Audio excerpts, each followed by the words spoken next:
Hello guys, welcome to the C++ tutorial series. In this video, we will learn about functions in C++. My name is Kafri and welcome to my channel multi.dev. Please subscribe and like to help the channel grow and turn on the bell notification icon to get notified whenever I release a content on the channel. With that said, let's begin. Functions are a reusable piece of code designed to perform a particular task, and so far we've been working in the main function. So in C++, in order to write your own function, you first have to declare the function, and secondly, you have to define the function, and finally, you can execute the function. So let me just declare a simple function quickly.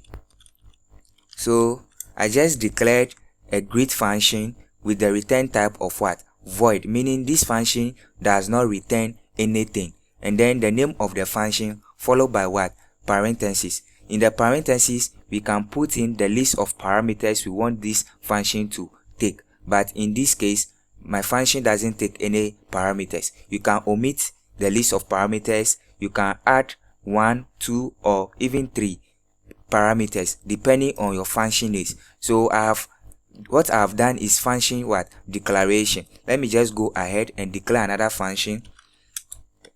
A function with the name of add, which takes 2 parameters.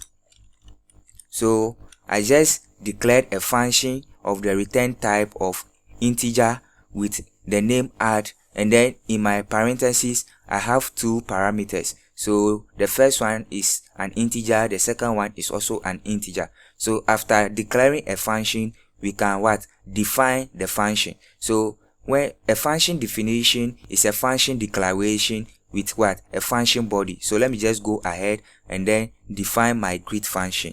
So greet and then curly braces. So when we talk about a function definition, it's a function declaration and then with what? A function body. So in the curly braces is what we refer to as what? Our function body, and this is where we put our logic or our piece of code. So in this simple example, I'll just std cout a simple message saying hello world.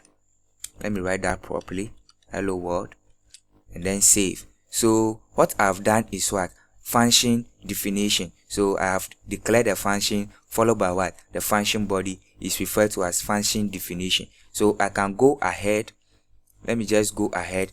Now, after defining the function, you have to execute the function or call the function. And in C++, to call a function, write the name of the function followed by what? Parentheses. So terminate this. So I've written the name of the function and then followed by what? Parentheses. So with this, I have what? Executed this function, or I have called this function. And when I run my code with the shortcut Shift plus F10, hopefully we see hello world outputted in the console.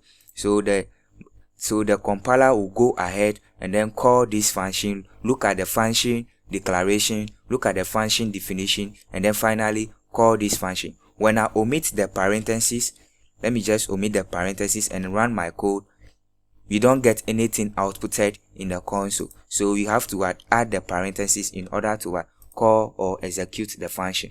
Let me go ahead and then define my add function quickly. Just this, and then here our return. So since I said the return type of this function is an integer, I use the return keyword to return the value from what? This function. So I'm just doing simple addition over here, and then I can go ahead and then call the add function and then pass in 2 integers 10 and 20. Now let's see what happened. Let me comment this out. So since this function takes what? At least 2 parameters, I have to provide it with what? 2 arguments. So during the function call, when we provide values, they are called arguments, but during the function declaration, they are called what? Parameters. Now let me run my code and see. When I run my code, I don't see anything outputted in the console. I know that most people are expecting to see the value 30 outputted, but nothing is outputted in the console. It's because in this function we are returning the value, so we can go ahead and store that return value in another variable. So I'll just go ahead, initialize a variable called result, and then assign it to what?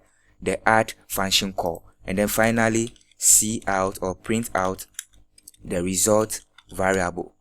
And when I do that and run my code, hopefully we now have the result 30 outputted in the console. So whenever you are returning a value from a function, you have to capture that value into another variable before you can work with it. So this is function assignment. I can go ahead and use the list initialization to call this function, and when I run it, we get the same result. And one thing you should note is that I can go ahead and call this function several times. So let's say this is my result 1. I can go ahead, copy this.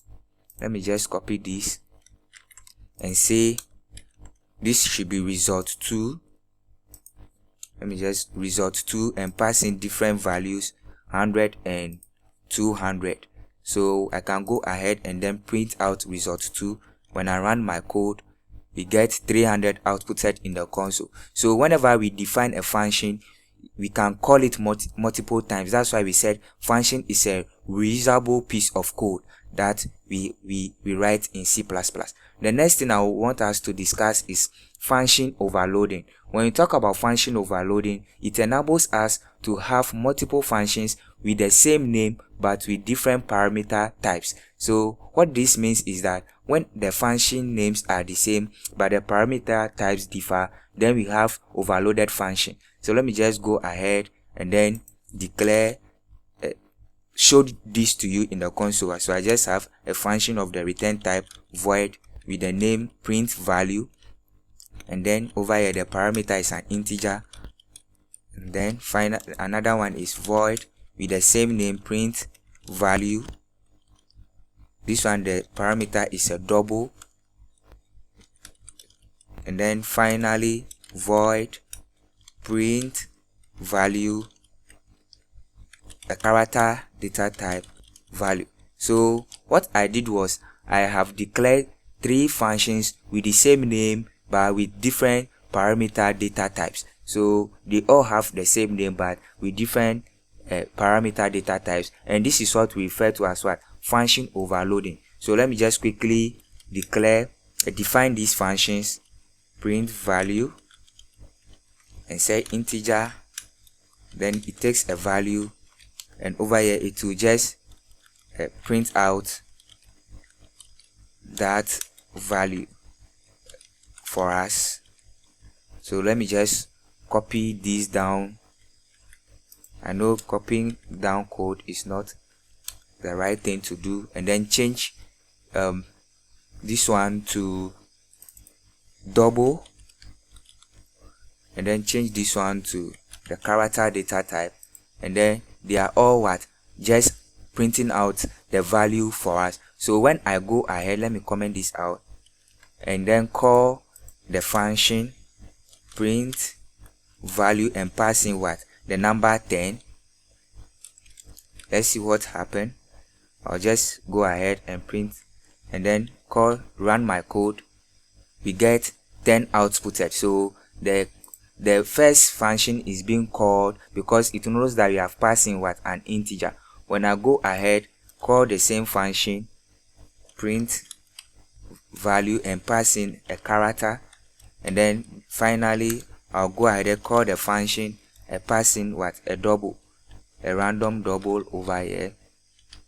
Now when I run my code, shift plus F10, we get 10C and then the value 23.45 outputted in the console. So this is what we refer to as function overloading, which are functions of the same name but of different parameter data types. So that is all for this video. Please, if you have questions, put them in the comment section for discussion. Thank you for watching and see you in the next one.